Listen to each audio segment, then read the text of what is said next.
All right. Hey everybody, good morning. Welcome to a presentation on building winning team cultures. If you can't read the text up there, it's called Are You Being Gracious and Professional, Son? This presentation is going to be riddled with crudely done memes, courtesy of some people I know. But a little bit about myself. So I drove here from the great state of Georgia in my project car truck. Tested. Not a great idea. My back hurts still.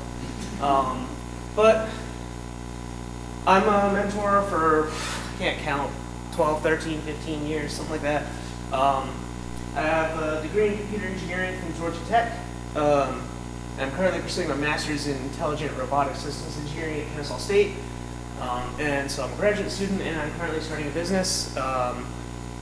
And I also spend my summers teaching at the Georgia Governor's Honors Program.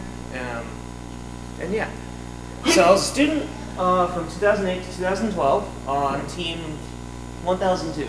So Team 1002's trajectory, we were never a competitive robot team. We were always like a culture team. But then everything took a nosedive in 2011 after one of our some of our like great teachers left. And I'm going to talk about a lot of this stuff, how to recover, how to start, build momentum, recover from a stumble, and then keep things going. So then I went to mentor teams 1648 and 1746. On 1648, we took the team, my friend Sonny and I, we took the team from being third bot in playoffs at one region to having a winning record every year. In 2015, we won our first regional. In 2018, we won district championships. And so it was really like a starting from the bottom, going up kind of journey on that team. And then 1746 was very similar. That's my buddy over there, Kellen Hill. He's the famous Hill clan. If you know Aaron Hill from BattleBots, that's his older brother. The Hill family they're robot geniuses, right?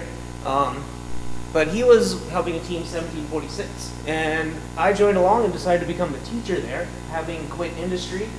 And so I am spending a lot of time on my biography. It is going to build to something. I'm not just humble bragging here. So I was the head coach of that team from 2019 to 2023, getting the Star Teacher Award in 2024. And then politics happened. I moved on to a new school, started a new team, and got the League Honors finalist at district champs this past year. And now, because of politics again and our current political environment, I don't work in the school system. I am a skills development mentor for 1833. That's a fancy way of saying I teach the kids, and I design curriculum to teach the kids. So, long introduction. Why should I care about culture, right? Like I alluded to in the introduction, right? Culture is about vibes. It's about blending technical and vibes together to create a cohesive unit. And so what we want to do is say your team has bad vibes. You take good culture to it and bam, you slap it on some flex. It's not that simple, but it's a start. Team culture is everything. So my biggest accomplishment with team being 1746, whatever, wasn't making Einstein. And I know New England folks, Einstein's in the backyard. Let me tell you how much of a big deal it is for Georgia teams to make it Einstein. If y'all remember back at championships, the entire stadium was rocking when that alliance with 1771, Pantera's, the Minnesota team, I'm sorry, I'm bad at that stuff, but half the stadium was rocking because this is such a huge cultural moment for our teams, for one of us to make it to Einstein, where we don't have the big industry, where we don't have all that stuff. And so the way that happens is culture, right? Seeing the team culture succeed, and these are, our 2023 Einstein Award was a product of that. It wasn't the end goal, right? And from here on out, I'm going to interchange 1746 to 1833. I'll talk a little bit about the body in a second. So success can come from any individual student mentor, anything like that. It comes from culture. It comes from coaches, mentors, student leaders, and the effect they have on the program. Your team culture, successful team culture is not defined by manners, but several different factors. And finally, for those of you who are a little bit ego-driven, team culture is your impact. I mentioned so let's first define success, right? And now this is a image that I feel like I kind of personify, right? Celebrating, getting the imagery award. But these are the things you have to celebrate, right?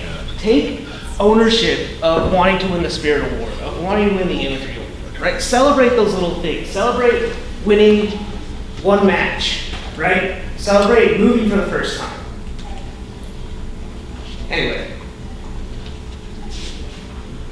let's define success a little bit. If we look at Merriam-Webster, our definition of success is a degree or measure of succeeding or a favorable or desired outcome. And to succeed is to either come next in line over position of power, or to attain a desired object or end, right? So, we want to attain a desired outcome or end. And what is that outcome, right? An inviting community or a third space, inspiration and recognition of science and technology, the goals we set for ourselves and our programs, and the robots we build and the awards we win. So success is a state of obtaining these desired ends or outcomes. You are never just a successful program and that's it. You can always be chasing success. You can always keep moving forward. And two ways to define success are to ask yourself a question, right? Every team's definition of success is different. Ask yourself the question, what Woody Flowers are you proud of? So think back to what Woody Flowers was all about, right? Gracious professionalism, cooperation, making sure that we're competing, but we're competing respectfully and in a way that empowers everyone. And then, is my work sustainable? Are you the central person, or have you put a plan in place if you leave that things can keep going? That is a huge piece of the puzzle that leadership and teams often neglect, is what happens if I'm not there, right? You can't run things on just one person. So for those math folks, if you think of these desired ends or outcomes as like 4 different axes on a 4-dimensional graph, every program is at a different spot, right? And the goals you set will allow you to move further towards where you want to be. Kind of just reiterating, right? This comes from a team effort, not just individual talent. You got to empower everyone, recruit, smart goals, engage your local community, and sometimes you need compromise, right? You can't go my way or the highway. That's a good way of alienating people. That's a good way of destroying culture. All right. So how do we sustainably meet goals every year? Definitely not that, right? Do not depend on that one student or one adult who never sleeps. I'm guilty of that too at times. But to meet goals, one must first set it, right? So Yoda, Uncle Zuko, they're about to give us some advice here. So you want to guide your students through setting up goals for the season at the beginning of the season. I think Mike said do it even earlier in his presentation. It again depends on where you are. Am I able to?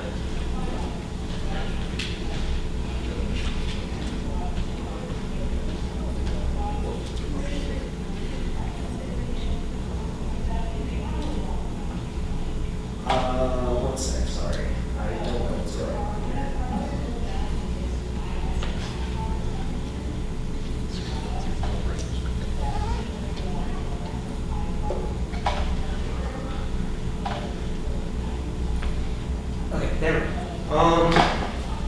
So this is just an example of one of the goals things that I set in 2023. And what we did is we did it as an exercise at the beginning of kickoff, right before we make a whole event of kickoff day.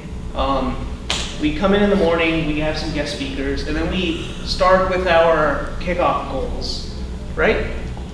And we rate them on difficulty 1 to 3. 3 being the easiest, 1 being the most difficult, or if you want to reverse it, it's up to you. I think I reversed it at some point in these. The idea being you tier your goals and you put them on some sort of scale. So win Worlds, obviously incredibly difficult, right? Make it to Worlds. Depends on your district, right? And depends on the strength of your team. For us, pretty reasonable goal. Learn to use the WPI lib suite. So that's not exactly a great SMART goal, but something to start with. And so these are both mentors and students take part in this kickoff day, and we help list all these goals. Make a state, move every match, having a working swerve drive, make friends. So we put the silly ones too. It's not just about the technical goals. What do you want to do personally? What do you want to do as a team? What do you want to do socially and technically? That way, every aspect of the program is included when you're setting goals, right? So make a scoring mechanism. That was somebody's individual goal. I removed the names. A little privacy, but teaching someone to CNC, right? So allowing individual kids to set these goals beforehand and then checking on them throughout allows you to establish that culture of, hey, you set these goals, we're trying to meet them, let's figure out where we are.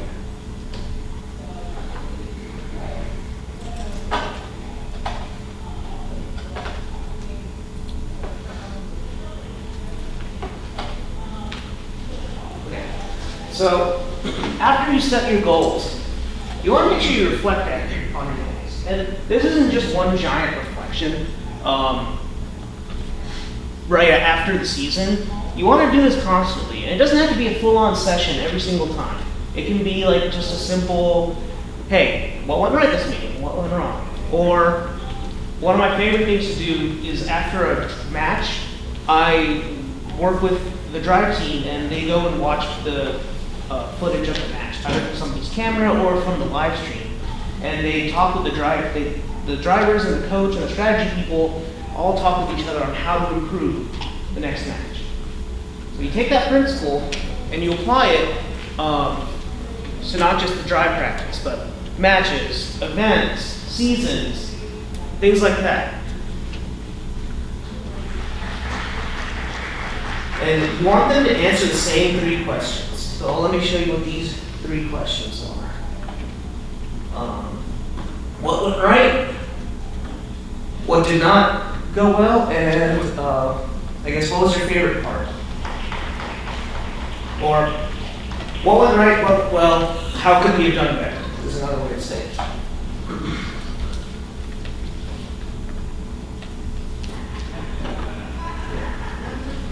And you can break it down by team, you can go whole, you can break it down by sub-team, you can go whole team, but yeah, what went right, what went wrong, what improvements do you want to make? Doing it this way, set yourself up to keep working towards those goals that you set at the beginning of the year.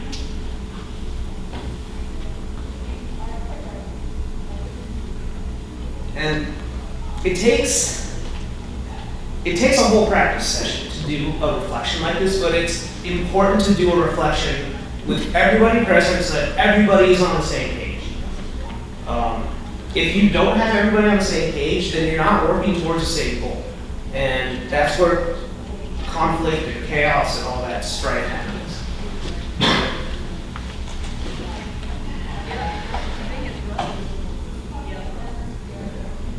And then here's the end of season reflection.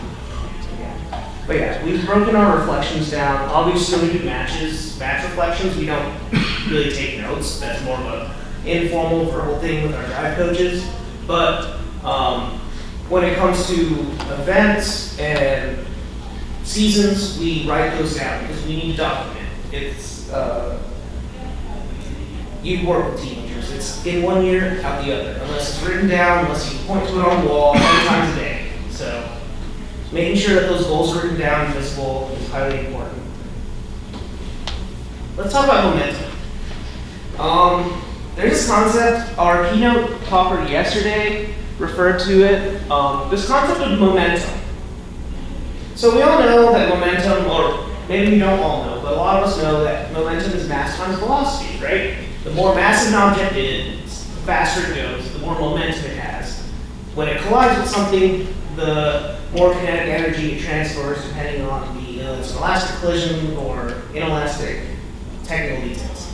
But the principle applies not just to physics and engineering, but cooking, organization. How many of you smoke meat? Like, yeah, so you know the whole idea of the whole idea of making sure it's a low temperature but for a long time so that it gets that cooking momentum, right? If you have 1 or 2 all-star students who do everything, your team's gonna fizzle out once they graduate, right? That's a common problem. So you don't focus on just developing that one individual or that one person. Don't just let them run and let the rest of the team behind, right? If you focus on developing your students broadly, right, you start to gain mass. In this analogy, mass is the students that are aligned towards like your goals, or not just the students, but the parents, sponsors, and as you focus on developing those broadly, you can start to build and go step by step, bringing more velocity into the equation. So story time. I was gonna do a demonstration. How much time do we got?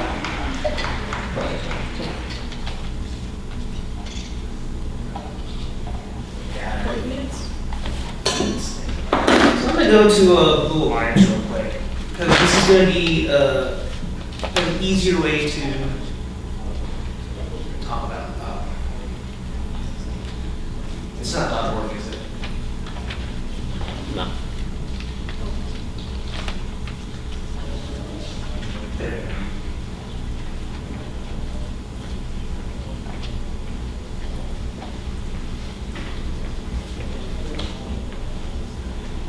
So we're going to go to the history tab on this. And I'm not trying to humble brag again. I want to illustrate a bit of a point. So if we go down here, we're going to go even further down. And zoom in a little bit. Okay, so I want you to go down here. This team, 1746, Team Auto, was a one-event team for several years, right? Before that, they won a couple of awards, but nothing there. But then something happened where they started getting awards, and they started winning, and winning. And then COVID happened. But then they went back at it and kept winning. So this is the principle of momentum. Rome wasn't built in a day. It takes years to build a program to something like what Corsetto has with Citrus or what Mechanical Advantage has. It takes years, it takes effort, it takes getting people to buy into a vision. And so the way that starts,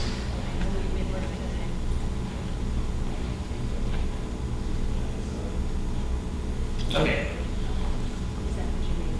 Actually, we're gonna keep doing the story, right? So let's go to the 2022 season here. So in 2022, we were all recovering from COVID, right? So after, if any of you are old enough, well, all of you are old enough, but if you remember 2019 Houston champs, if any of you were watching, there was a big kerfuffle on Harbor finals for like an hour, where they were trying to determine if there was a rule broken or not. Yeah, that was us. that we humble brag. We made Citrus use their three robot climb because they would have lost the match if they didn't do that.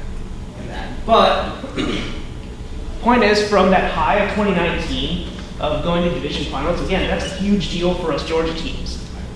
We had to recover from COVID. We were losing seniors, we were losing all this knowledge. FRC pretty much shut down.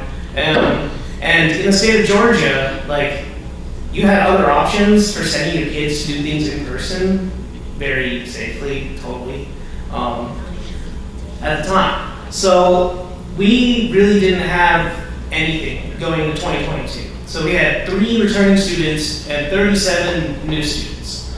And so what we did was we had a hard conversation with our mentors and our students. And the conversation was around what are our expectations. And so we told our students, look, I know that the classes previous to you like made it to Worlds and made it far. Your goal is not going to be that. Your goal is to be good leaders and make sure that you set a good foundation for your peers to come after you and build on, right? You have to, if you're starting out from the first time, or if you're recovering from a stumble, that's got to be your kind of first thing, is you want to build a strong foundation, and you want to get your student leaders to buy into that, right? If your student leaders aren't buying into that, might need a new student leader. We'll talk about that in a second. So, in 2023, so in 2022, 37 new students came in. They learned CAD, they learned code, they learned some of the basics. We built a robot. It didn't have swerve at the time, but it mastered all the basics of what we wanted to teach our kids in terms of our workflow: programming, manufacturing, CAD, boards, things like that. And so in 2023, that set us up to take the next step, right? And so bit by bit, we're building on that previous success, learning those lessons, and keeping that knowledge.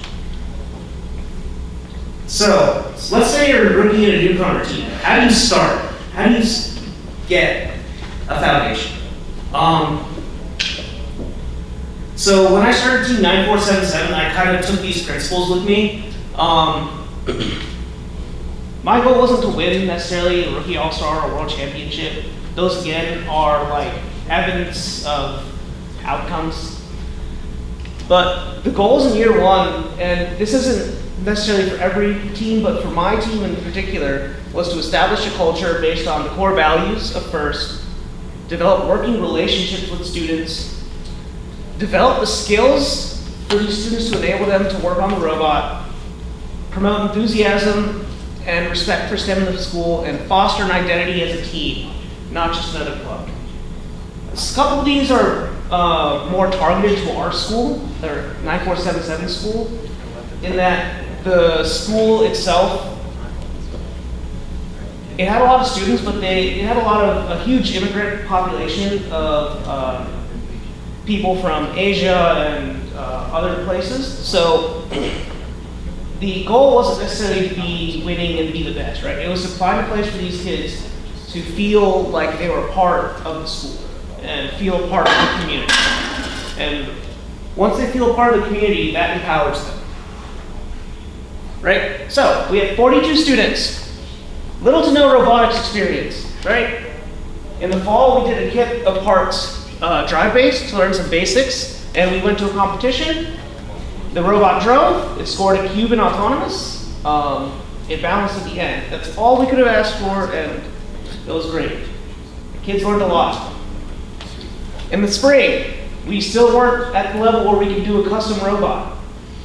You can quote this: I designed the majority of this robot. Why?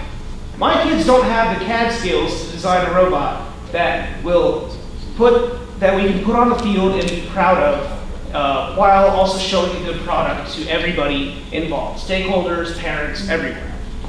So, by me taking that load, I was able to get some students integrated into smaller CAD tasks so that they can find something that they can help with and then learn CAD on their own for themselves. It likes that spark. Students who are interested in design were given simple tasks. By competition season, several students were able to CAD subsystems by themselves, right? It starts with something small. Hey, can you CAD me a spacer here? Let me show you how.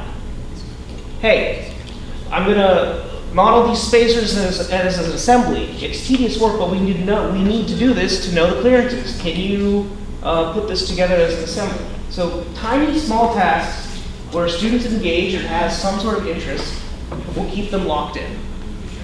And it'll keep that engine going. So we started with fabricating by hand. Hacksaws, drill press, drills, right? We didn't have a CNC router. But as we went through the season, we started to learn more. We started to learn. As the season went on, we learned to use our laser engraver and our CNC router. And by the end of the season, several students could go from idea to CNC. And so the robot is a reflection of this process. We took a kit bot. We took the kit bot you can see here, and I just added like a simple ground intake based off one of the Robot in 3 Days designs, and I prototyped with the students a intake and shooting system based off the kit bot. So I would show them, here's a concept, let's build it, let's assemble it, see how it works. And by starting them with like a simple prototype, that gets the ball rolling. Then you can ask them, hey, how can we improve this? Or where do you see some changes to make here? And so slowly over time, the kids develop confidence to try climbers, right? We climbed one match this whole season, but we did it. Laser engraved custom sponsor panels. There's a amplifier mechanism that we added on top after watching, I think it was 33's little thing for the note. Anyone? Yeah.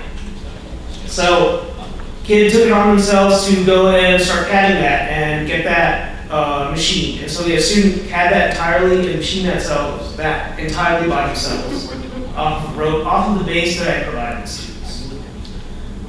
Yeah. So in year 2, you want to continue. We had way too many students, like 90. It was tough, but we hosted a social event. We took every student to a competition. Make sure you do this sustainably. No, I don't recommend having 90 students. Try and keep things sustainable to like 24 to 30. We wanted to learn to use pneumatics. I got into a little bit of a thing at Champs at Carpet. See, my goal as a teacher wasn't necessarily get to win. It was encourage to get into STEM. So that's why we did pneumatics. I don't know if any of you have seen the 9477 2025 robot. I guarantee it's probably the most unique robot you've ever seen for 2025. In fact, I think I claim that Barker stole our strategy.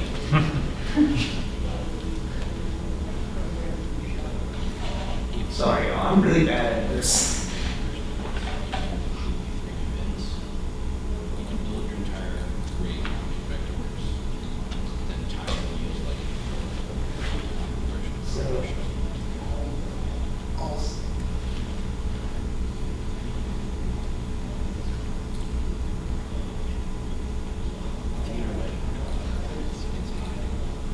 Okay, so 9477 I think is here on red. So we built an algae-only robot.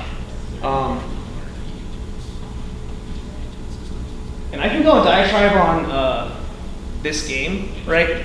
I will contend that most teams approached it the wrong way. They wanted to parallelize all the tasks instead of parallelizing by tasks.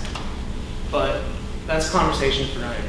So the robot we built was designed, we knew that we wouldn't be able to compete in both coral and algae. So we picked one, and we picked algae because we saw that with the robot in 3 days and everything, everybody was thinking it as an afterthought. So we decided to go algae because one, it enables higher workflow.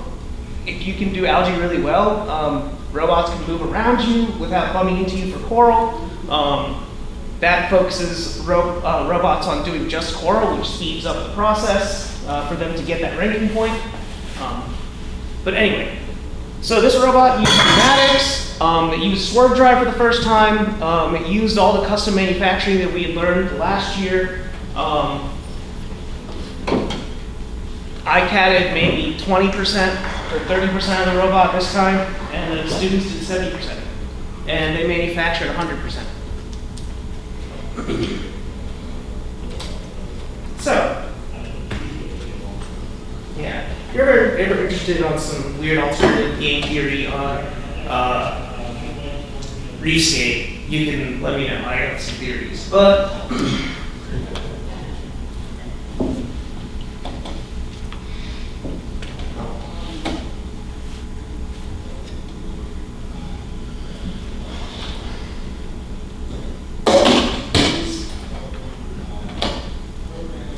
so now we're going to talk about empowerment. So mentorship. Mentorship comes in many forms. I alluded to the fact that mentors can do different things, and you shouldn't lock yourself to one role. But yeah, you should take a look at the team that you're mentoring, right? Is it a team that's got little technical knowledge? It's okay for you to get your hands dirty. Get in there, show your kids how to plug in some wires, show them how to design something. Design it first, tell them, hey, this is how this works. Now I want you to change this CAD so that it works better. Right? Get involved with your students. That's how you build relationships, right? It's not in your team's interest to make rookies or low experienced members do every single thing, right? Your kids are going to learn the wrong lessons. They're going to go to ChatGPT, and ChatGPT is going to tell them the wrong thing, right? ChatGPT and AI. I could go on about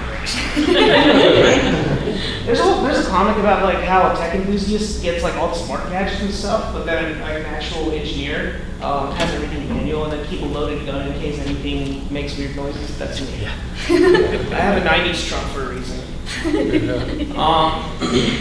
But yeah. No technical knowledge, little technical knowledge, go in there, be a good mentor, be a good role model, tackle the problems, or teach the kids how to problem solve, how to approach problems, right? Are they experienced? Don't take over. Now let them run with it and assist in other ways, right? Take it up a step. Leadership, project management, advanced design and manufacturing, right? Once you set a basic foundation where your kids can build a kitbot or do some basic robot without your help or with very minimal involvement, you can start now tackling the stuff that requires brain power. Like, how do I manage multiple sub-teams? How do I manage big projects? How do I recruit? Things like that. And make sure you celebrate student achievement, right? This is huge for team culture. Teenagers are always constantly trying to be in cliques, trying to get favor, popularity, right? So you want to make sure you celebrate student achievement, right? Name your Dean's List students, make sure you recognize them. I have a thing where I do shout outs. So after every day of competition, on the bus ride back to our hotel or to home, I just do a quick 10 minutes of shout outs where I open the floor to a kid one at a time to give a shout out to anyone. And so for the next 10 minutes, everyone's just like praising each other and complimenting each other and recalling the good times they had at competition. It's a great way, especially if you didn't feel like you did well or if you feel like you had a bad match. It's a great way to lift the mood and get everybody to think about the positives. Think about how can I grow from there. And then have your student leaders go in and be creative. Give them, have them give awards to underclassmen. Obviously, look over the awards that they want to hand out. But yeah, encourage your leaders to recognize when they see something good. If a leader feels threatened when they see somebody excelling, it's not a good leader. So keep that in mind. Yeah, and we're in the business of building relationships. This is a quote from the superintendent that hired me 7 years ago. We're not, you're a mentor and I'm a teacher, but we're both in a similar business, right? We're in the business of building relationships. So that's our number one job. We want to establish a relationship with these students. One of the best ways, make sure you attempt to learn names and faces, right? This simple act lets these kids feel included. So let me tell you about growing up as a brown guy with an Indian name in the South, right?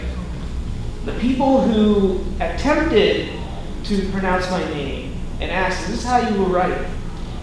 That made a world of difference to me, right? If there's anything you take home, just make sure you take the couple of minutes to, if there's a student that you feel like is not in our team that's not comfortable or like you have seen as awkward, ask them for their name, ask them for their grade. That simple act will help them feel included and allow them to open up.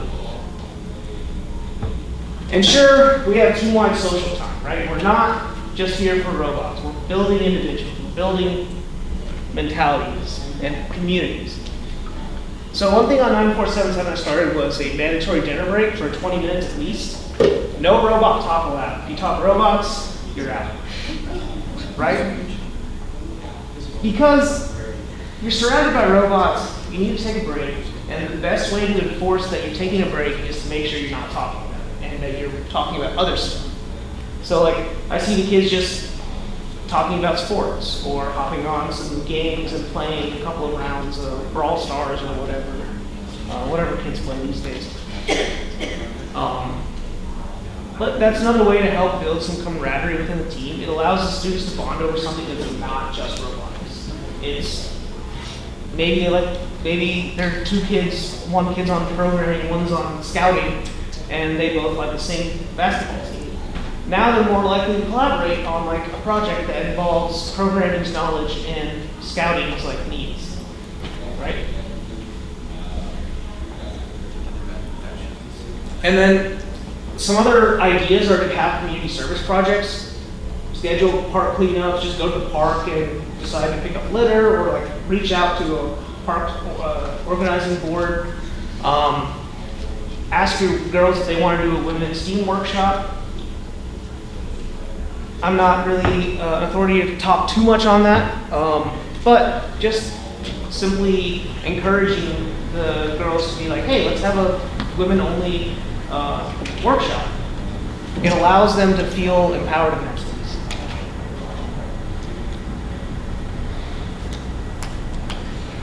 So let's talk about putting it together. How do we now build a community? Well, I want to come back to this concept of the third space. So this refers to a social surrounding that's separate from home and work, where people can connect, build community, and engage in informal social interactions. Does that seem familiar to a lot of you? This is what first programs are for people, for us, right? It is a third space. And why is that important, right? Well, let's a little bit of a history lesson, right? Depending on how much you believe this, right? The Middle Ages in medieval Europe was a time of like not much intellectual like work going on, and the beverage of choice was like liquor and like not liquor, ale and stuff over water, right? And all that changed in around 1500, right? The Renaissance happened. Part of that is because the culture of coffee houses came from Turkey, spread through the Arab world to Spain, and then to the rest of Europe. Coffee house was a place for people to gather, share thoughts, and collaborate on work. And so this is credited as being one of the factors that helped propel the Renaissance. These creatives could come together, talk about things, share ideas, collaborate. And so this is the same exact thing for us. That's what, this is what you want your program to be. A place where people can come in, collaborate, work on a project, things like that. Another example of creating that community is doing events like this. So for one of our district events, rather than staying at a hotel, we've stayed at like a little retreat center campground thing. Might be more of a southern thing than it's winter here. Yeah. We're lucky down there that we can wear shorts in February. But what we did was we took the kids, instead of staying at a hotel, we took them to this campground, right? And so a lot of these kids, they've never really had that summer camp experience before. And so they had a blast just like hanging out on the volleyball court, playing volleyball and playing basketball and looking at the stars in the morning. In the mornings before competition, a couple of kids would get up and like try to see the sunrise and pick flowers. And so it's not only a good way to get away from the hustle and bustle of competition, but it's a separate space where everybody's together. They're in a communal space, not separated into bedrooms or whatever. They have to learn to get along, or they're not going to last.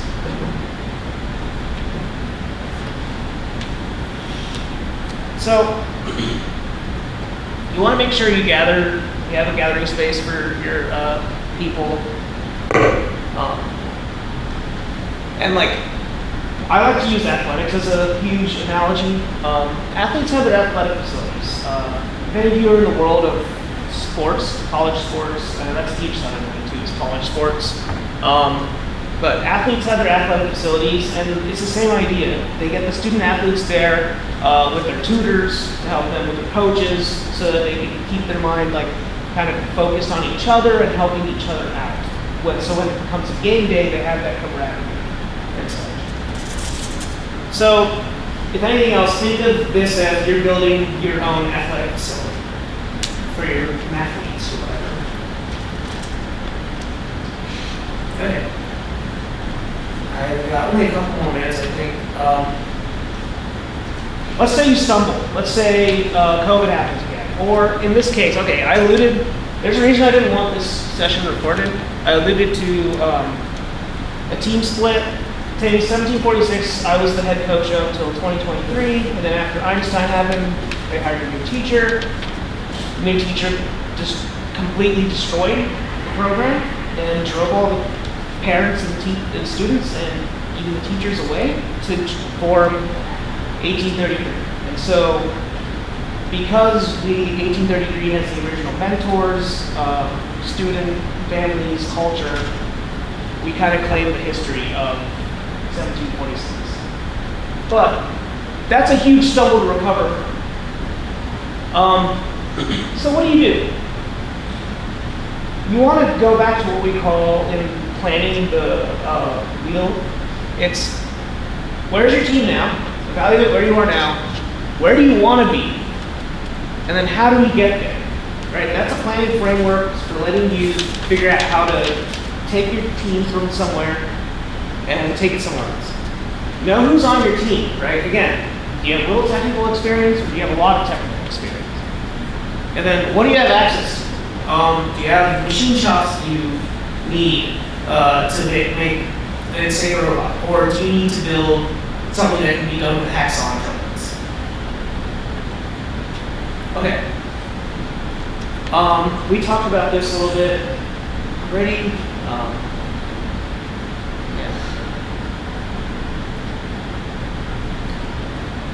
A little bit about selecting leaders. Typically, I like democratic elections. In this case, not.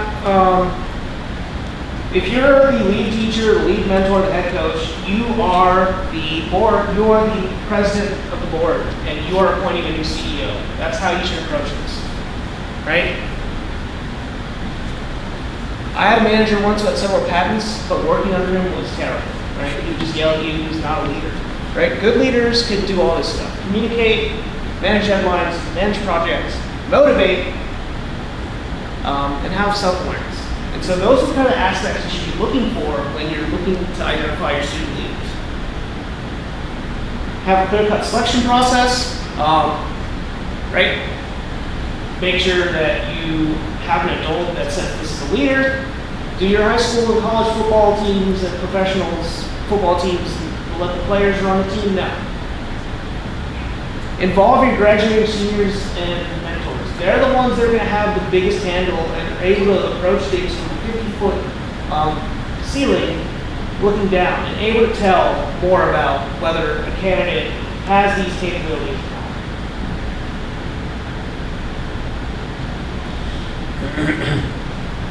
Okay. This is just an example selection process that we did. Again, it's a process. You have to implement the stuff for your specific situation. Application, optional interview, and then review. You want to have a diverse review board, mentors, alumni, seniors, multiple perspectives on the app. And that's where you can vote, is that limited body has multiple perspectives. And I'm still working out leadership training. I'll let y'all know when I figure that out. Okay. We have 2-3 minutes. Okay. Stay mostly in your lane. Technical mentors and head coaches are not the same. As I had to learn that my first year of teaching, I was more responsible of the overall thing, not the technical stuff. So I was a controls mentor, and I had to back away from wanting to code the turret to, hey, let's make sure this kid is actually eating this competition. But you're also the face of the program. That's a lesson that I had to learn a little bit the hard way. Your actions will reverberate across the team's school community. So make sure that you understand if you're the lead teacher or a lead mentor or head coach, you are wearing a mantle. You have you might also have a target on your back depending on where you live. All right. Just if you want to take away a couple of things. Reflect, don't make excuses, make improvements. Ask yourself, how do we get better? Don't disparage others. Just be like, how did they do that? Ask your students to explain your thought process. Don't just blindly assume kids know anything. They don't know anything. As a teacher, I can say they don't know anything. And they take their cues from you. So if you have a terrible attitude, they're going to have a terrible attitude. So if you feel like your team is terrible, you may need to look in the mirror. Alright, and then I can post this slide, or I can take it around for a couple minutes, but these are a couple more examples of how I have kind of divvied labor up and have done prioritization of tasks and things like that. So this is a whole other lesson for another day, but one way to divvy up things is by tasks. Rather than just generically by sub-teams, you can go even more granular. And so what we do typically is I give an importance rate. And I like to use Fibonacci numbers because it's easier for somebody to tell the difference between a 2 and a 5 or 3 and a 5 than a 2 and a 3, right? So by giving an importance and a difficulty, we multiply those and we end up getting a priority score. And that's one kind of way you can sort out your tasks. I'm a data scientist. So I'm out of time. There was a lot in this presentation. I scrambled to get everything in it. I'm sorry that it was kind of scrambled. That's pretty much what all of us say. But one more meeting. job. I don't And I want to acknowledge Kellen Hill from Peachtree, who helped a lot, and he was co-mentor and head coach of this team. They had the bean sprouts. If you see people with bean sprouts, that's where they come. And yeah, if you would like to contact me, have questions, feel free to reach me out. That's my email address and my engineering firm.